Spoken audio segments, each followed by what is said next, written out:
has affected the people that have to deal with these issues every day. Why is it so publicized in our society? Politics just seems to run in this area. So what I'm going to do actually today, I'm going to touch on some few points dealing with abortion. Now, I know many of you have heard the talk, heard the rhetoric, seen both sides of it.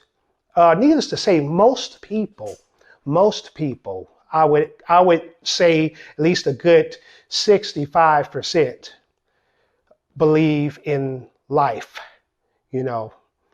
But of course, we know that those numbers are changing. And so that's the question we need to ask ourselves. Why are the numbers changing?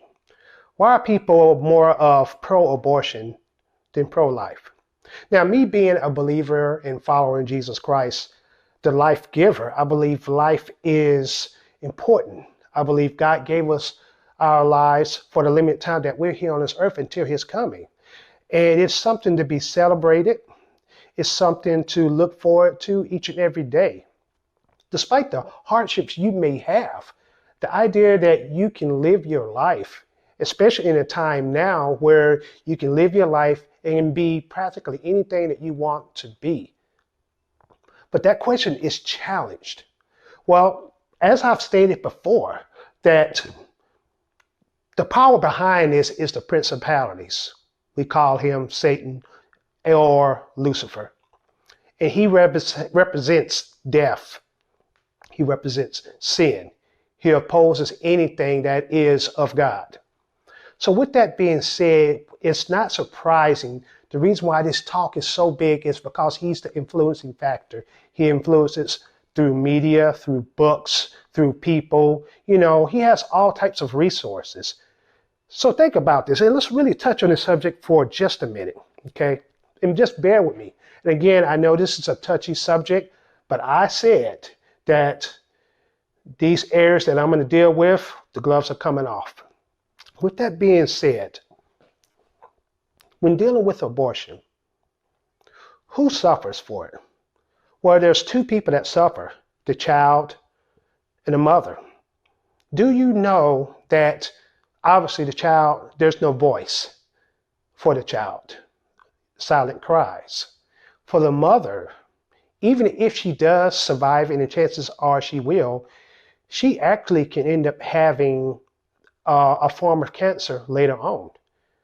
If not that, she also may not be able to have children. And there are cases that show that that has been the case, to where she can't have children because of what was done to her.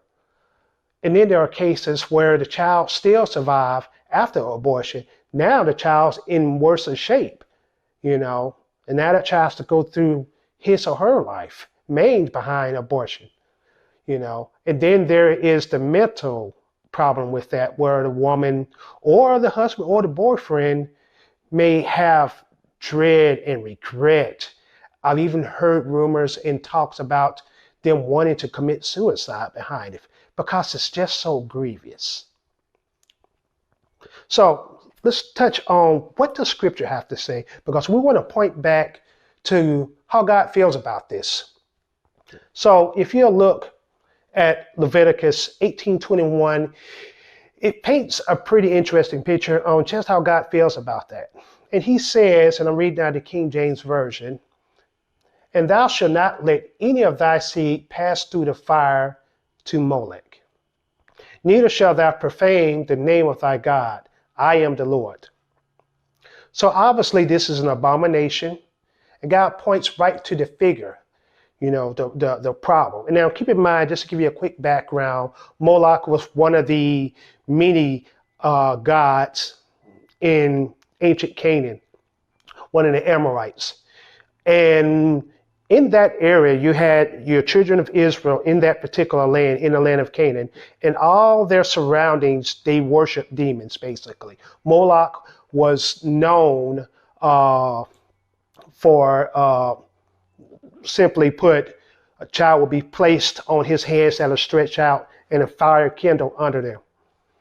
And the parents would come, place the child on there, and the child basically would be roasted. And just to make sure uh, the parents didn't have to bear the sounds of the cry of the child. They would play loud music and it would drown out the sound of the child. Horrific. Now, if you look at the ancient demon, Molech, one of his attributes were he liked the sacrifice of children in general. And this goes even further back, which I'll touch on that. So the issue now we begin to face, why do we deal with such a subject? Who's influencing this? And more importantly, is the spirit of Molech still alive today? And yes, it is. When we deal with, the principality, the power of the air, Lucifer, Satan, he's the one that influences the media. He influences people. There's books that's written about, what he does in terms of taking the life of innocent children. And the idea that is sold is it's for convenience. Okay. In the 1960s, that was the free sex, free love movement, and one of the most interesting things about that particular area, we're here in 2021, and you look at something like that started in 1960, and then you look in 1973, where we have Roe v. versus Wade, and that just expounded on this even much more. That at one point in time, there was over 50 million children that were slaughtered. That number has actually went up even more so. I believe it's up to the 60 or the 70, and that's just in the U.S. We're not calculating something like this been going all over across the world. But, getting back to the demon Molech, he took pride and joy in doing this. And the question is, why did people do this? How could they sacrifice their kids? Well, look at the same thing that's going on today for convenience.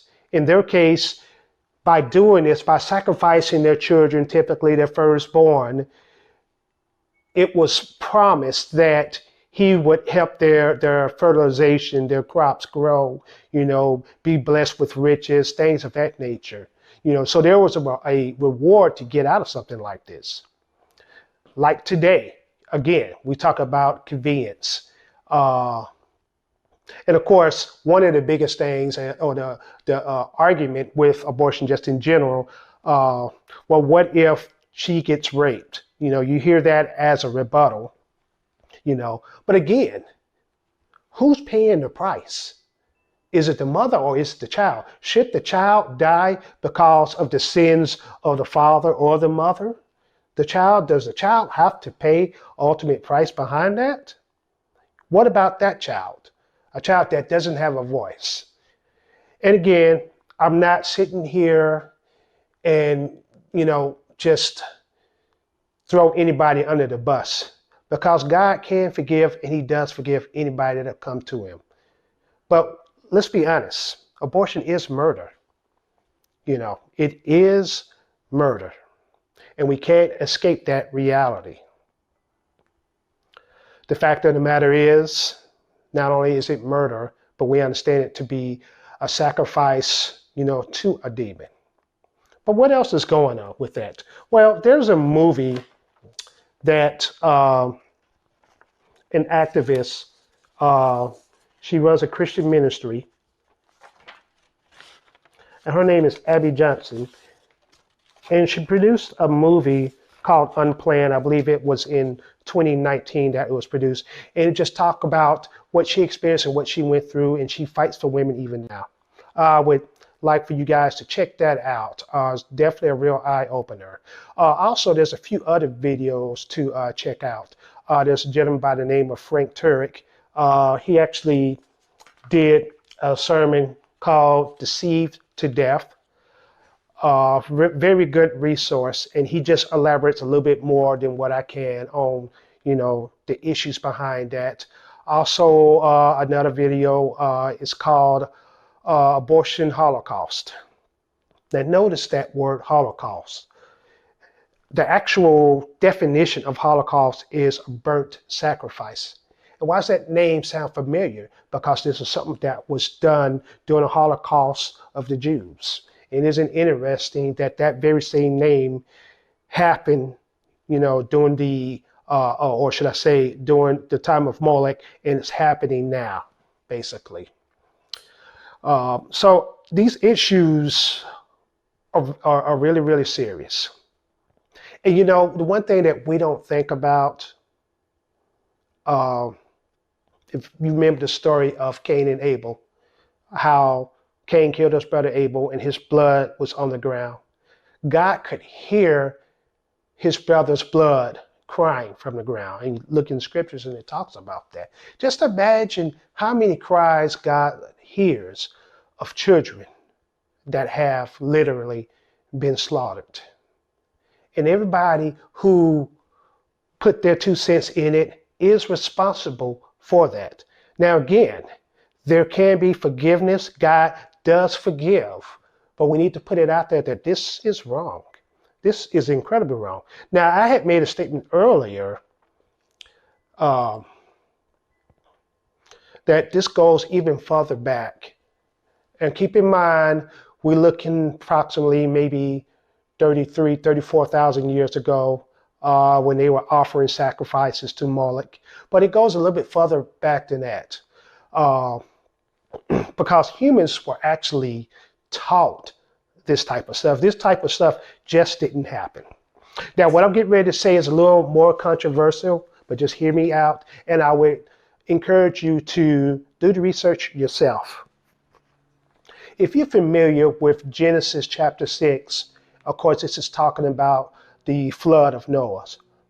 But interesting in that, it deals with the sons of God issue. Now, I know there's 2 camps in the sons of God issue. There are those that believe that the sons of God issue is referring to the sons of Seth, and then the sons of God, meaning angels that are which are a direct creation from God. And basically, long story short, these angels that fell from God, obviously evil ones, basically had intercourse with women and produced children. If you look in Genesis chapter 6, I believe verses 1 through 9, you'll see the whole story behind that. And they produced children, which were giants, which were called Nephilim. The sons of God, the Hebrew name for it is B'nai Elohim. Interesting enough, the Bible definitely deals this issue in Peter and in Jude, and even Jesus makes reference to it, as in the days of Noah, so would the coming of the Son of Man be, So basically, this particular issue would have been understood by the first and second temple Jewish people living at that time. They understood that this is something that did happen, and you have scholars like Tertullian, Polycarp, Josephus, who's a writer. These guys would have understood the story. But of course, when you deal with the Sons of God issue, that issue got squashed later on under Constantine and finally Jerome, who ruled it out as something else entirely different. Now, when you deal with this subject, a book that comes to mind is a book called the Book of Enoch. While I'm not ready to say that it should be canonized in the Bible, it has a lot of historical record. And you won't really understand why God did what he did during the conquest of Canaan until you understand what was going on. So you have issues like the child sacrifice, the drinking of the blood, those type of things going on. Humans having, intercourse with these fallen angels, things of that nature. You won't really know what's going on until you understand the history behind it. And then you begin to understand what the scriptures is saying. This is why God said what he said. This is basically why he told Joshua to go into the land of Canaan. And keep in mind, Canaan was ruled by very vicious, evil people, but there were gods there, and God calls them gods that ruled over the people, and they did what they wanted them to do. Point being is this, and let me just read from you from Enoch 69 verses 12. And this is first Enoch 69 through 12. And this gives you an idea of something that was actually taught. And it says from verse 12, and the fifth fallen angel was named Kesajah. This is he who shows the children of men all the wicked smitings of spirits and demons, and the smitings of the embryo in the womb, that it may pass away, and the smitings of the soul. So basically what it's saying is, it's telling you the smiting of the embryo in the womb, how to do abortion, basically. They were taught how to do this. Again, this is a subject that's very controversial.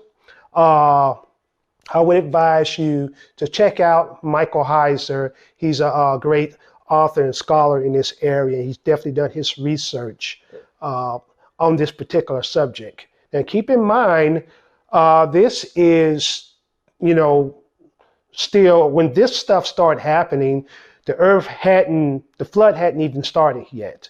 So we're looking almost 6,000 years ago, before the time of Joshua, before the time of Moses, and obviously before the time of Joshua, obviously. So I just want to throw that out. But the reason why I'm mentioning all this to you is because we understand from that particular passage that this is something that was taught. Okay, because you lived in a land where there was child sacrifice, where there was veneration of the dead and things of that nature. And then isn't it interesting that we seem to be repeating the same pattern even now? Now, and what else is going on with this particular subject? Well, there was a woman, her name is Margaret Sanger. There are a few politicians, which I won't give names for, who revere her as a prominent woman, a great hero, what you would call one of the biggest feminist movements, that just her very name alone was inspired by. She's the one that started basically your Planned Parenthood. Okay. Now, there are a lot of ideas of what people think they know about Planned Parenthood and Margaret Sanger, but let me just give you information on that. And again, the sake of time, I can't go into all the details. I would like for you guys, if y'all can, just to research yourself and then see what I'm talking about here, because it's all written out. Well, the idea with her is eugenics, obviously. It's the reason why we have things like eugenics right now, for that reason. Many authors and writers are inspired by her work. The truth of the matter is, she was the one that signed up for Planned Parenthood, and the idea was to eliminate minorities, to cut them down. And this is obviously one of the biggest things in terms of controlling population. And of course, the Georgia Guidestones is real big on population control. So she definitely is a pioneer, and supposedly for women's rights and things of that nature. One of the things that she felt the reason why Planned Parenthood needed to be was, for one, keep in mind, it eliminates minorities in general.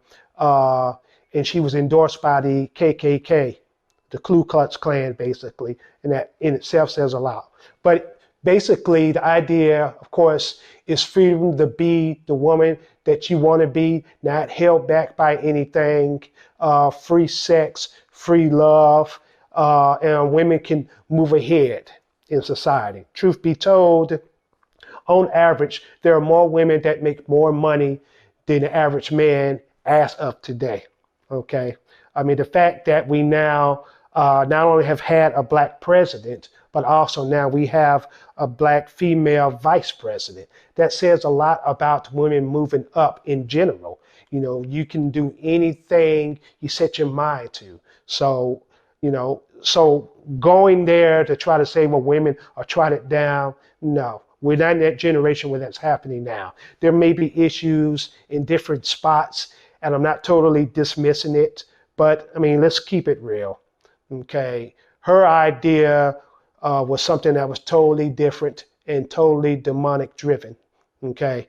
And of course, because of the standard that she set, it made way for Roe v. Wade. And because of that, millions upon millions of children died behind that. In abortion, there are two things that actually does happen. Or should I say there's two procedures. One is the abortion pill, and then there's the clinical abortion. And if you read up on it, there are severe consequences behind that. Both of them still involve killing the fetus, basically. At the end of this particular video that I'm doing, I'm going to show you a brief video on abortion, the what actually is conducted in it. Maybe a little bit graphic, so parents, just be mindful of that. You might not want to let your children see this. And I have to admit, it definitely hit me a certain way just to see that. And now, of course, with abortion now, the last that I heard, abortion can be done at 29 weeks. I can't imagine it being any closer, but there was a rumor that even after the child is born, there's still some things you can do.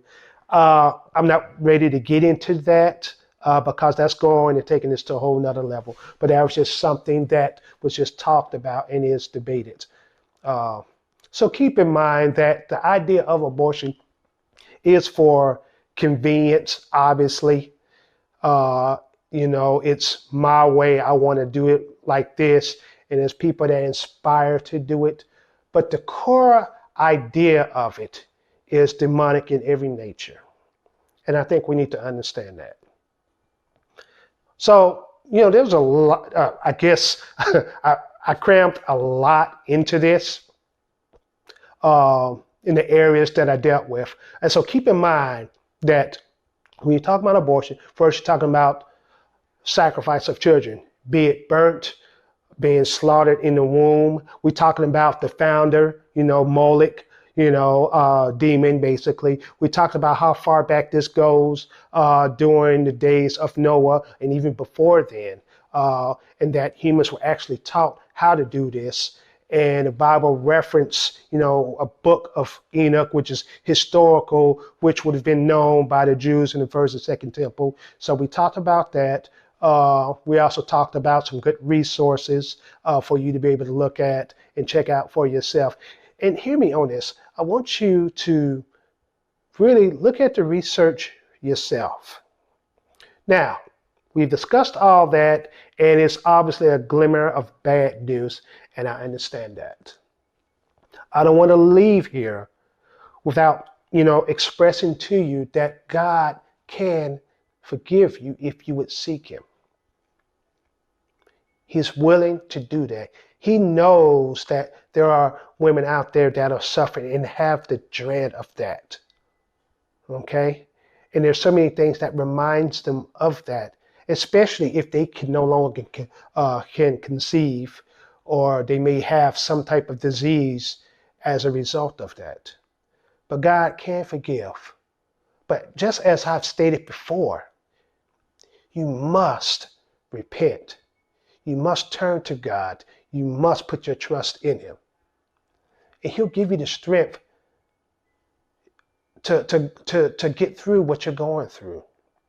I'm not here to condemn anybody, but I am here to put the facts out. And what you went through, there's healing, and now you can go and help somebody else. Because this is a subject that has such political hype. I personally, and there's a few things that, is a deal sealer or a killer. That being the case, in my case, who I vote for, if that's a subject about taking life, absolutely they're disqualified because they don't value life.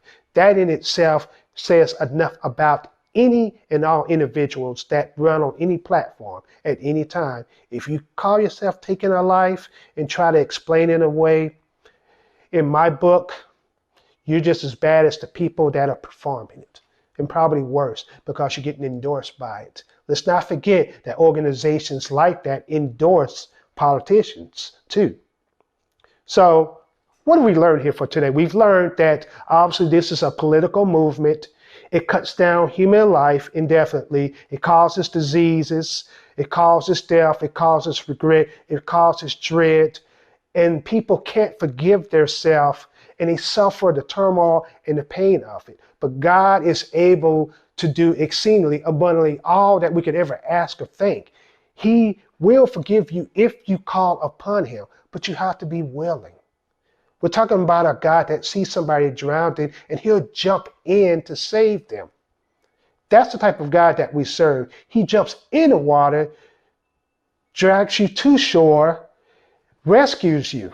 That's what he does. But you must repent and give yourself to Christ. I can't stress that enough because it's a subject that's not talked about. There is healing in Jesus' name. And again, I know there's a lot that I've covered today in a short period of time. But just remember that abortion is completely and totally ungodly. The only standard that it sets is death from the author of death. The author of death is Satan himself, because what he wants is people to serve him and to kill off anything else. That's how he rolls, but he's already been defeated. Okay? So keep that in mind. There's hope for you. There's hope for your loved ones. And I pray that this message touch the lives of many that watch it. And I pray that it's shared to others that may be going through some difficulty times. So until then, until next time, on Age of Grace, End of Age, I am Orlando, and I love you. God bless you. And I leave you with shalom. I leave you with peace. God bless. Bye-bye. To show you is at least PG-13. But I'm showing it to you because we need to be correct, not politically correct. We need to stop being deceived. And some things can only be comprehended by seeing them. What I'm about to show you was actually censored by YouTube. We did a TV show where I included the video, and we put it on YouTube, and YouTube censored it. Too much truth here.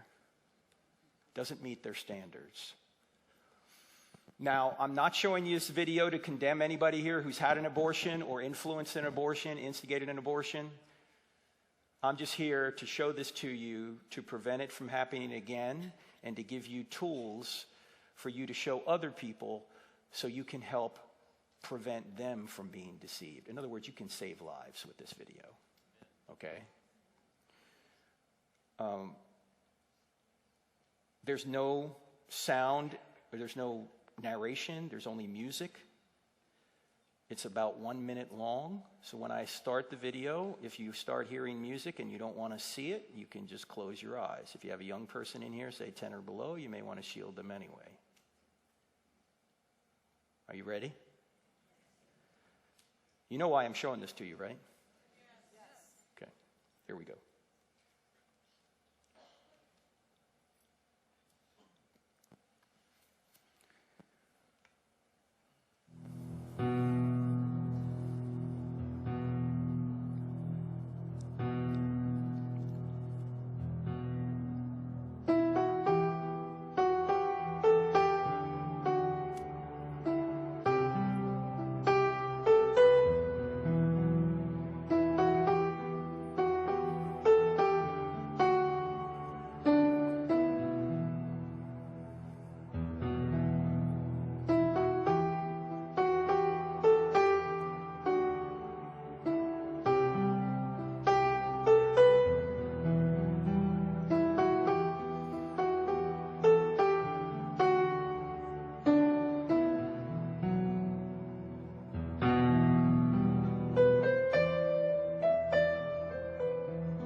This goes on 800,000 times a year in America. Now, many people have not seen that video or haven't seen any pictures like it, but they've heard the pleasant-sounding phrases used to describe the procedure, and so they are deceived. But if they have seen these pictures and they have seen this video, and they are still pro-abortion, I think I know what Jesus would say to them. The same thing he said to the Pharisees in John chapter 8. You belong to your father, the devil, and you want to carry out your father's desire. He was a murderer from the beginning, not holding to the truth, for there is no truth in him. When he lies, he speaks his native language, for he is a liar and the father of lies.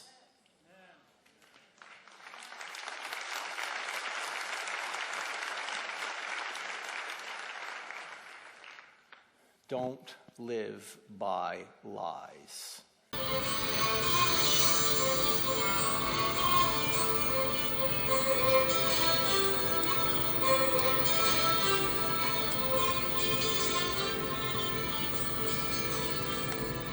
Thank you for watching OV Ministries, and for more information or questions, you can find us on Facebook, YouTube, our Rumble at OV Ministries, or you can email us at ovm12343@gmail.com. We thank you again, and have a blessed day.